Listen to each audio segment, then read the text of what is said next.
Tell me why your mom's the best mom in the world. But you know what? I want to start off with a great story here. Good way to start this time out. Her name is Diane Hoover. She's an artist. She's a craftswoman, a writer working on her first book, and a public speaker. She is also a mom with an inspiring Mother's Day story. See, when she was 15 years old, Diane was raped by an acquaintance, and the rape resulted in a pregnancy. Now, Diane gave her baby daughter up for adoption. All along, though, she felt that she and that child would be reunited in some way. So in 1990, Diane began searching for her daughter. Little did she know, though, about the same month that Diane began searching for her daughter began searching for Diane. She was reunited with her daughter on September 23rd, 1992. And Diane says, above all, her story is about forgiveness and love.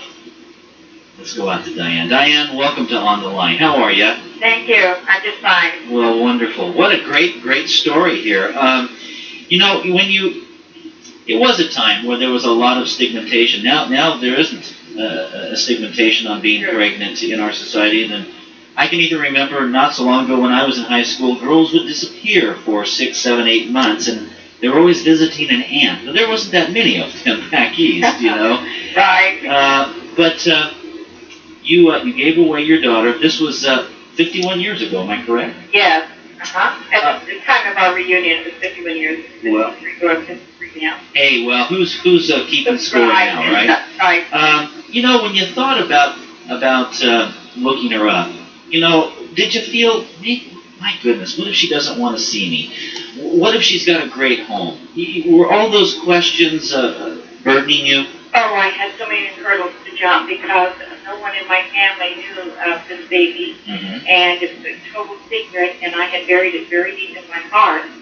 And as it gets to the surface, periodically I come to God just nudging me and pushing me, find your daughter, find your daughter. And then the things would come up, well, she could be a bag lady, she could be a dope addict, she could be dead, she could be in prison. I jumped every one of those hurdles, and because the message was so strong, I just felt that regardless of what she is or the circumstances, it was God's plan to look for her. And I just followed that leading. Well, you did that. But at that time, let's go back to the pregnancy. Okay. How did your family handle that pregnancy at that time? My mother had recently divorced my father, and she had my sister and I on her hands with not knowing what to do with these two teenagers. We weren't rebellious or anything, but she was young, and it was, I think, looking for a new maid. And when this circumstance happened with the pregnancy, she just, I think, did the very best she could. She took me to a safe place in a good mother's home and dropped me off. And she didn't revisit me until after the baby was born. I mean, I can just see, going through something like that by yourself. I mean, there's the shame and the guilt of that, but now the abandonment. So there was it was abandonment. Yeah. And I wonder that that's probably what you thought. Maybe if I connect with this daughter after all these years, what is she going to ask me about my abandoning her? Well, of course, and not knowing what kind of paper she might have, or even if she didn't know that she was adopted, also it was rape, and how would this affect her? And then, of course, my family, the secret was overwhelming. Now, when I was reading some of the articles here, you started your search in 1990. Yeah. You didn't have much hope, it said, because you couldn't remember the baby's name or the birth date. I had nothing to go on, actually. I couldn't remember her name or her birth date. Were you allowed to name the baby? Yes, I was, but I had forgotten. I had buried it deep when I had named her, and I didn't know, I didn't have a name. Well, at 15, it was. I could see that the trauma could possibly do that. But you knew that she was born around Christmas time. Yes, I did, because of our singing Christmas songs, and we marched around a Christmas tree, and that kept cropping up into my mind because I was either about ready to deliver or I was very big. I was huge, and I remember that Christmas tree, and I didn't have much, not remembering much, but that stood out of my mind.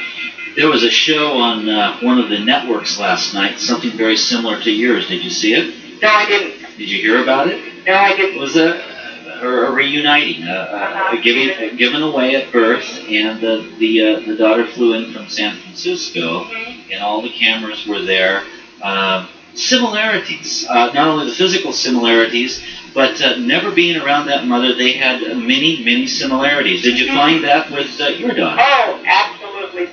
Just our businesses are the same, our creativity is the same, our voice the same, our emotions, our actions are just... now you're both artists. Yes, and the same kind of business.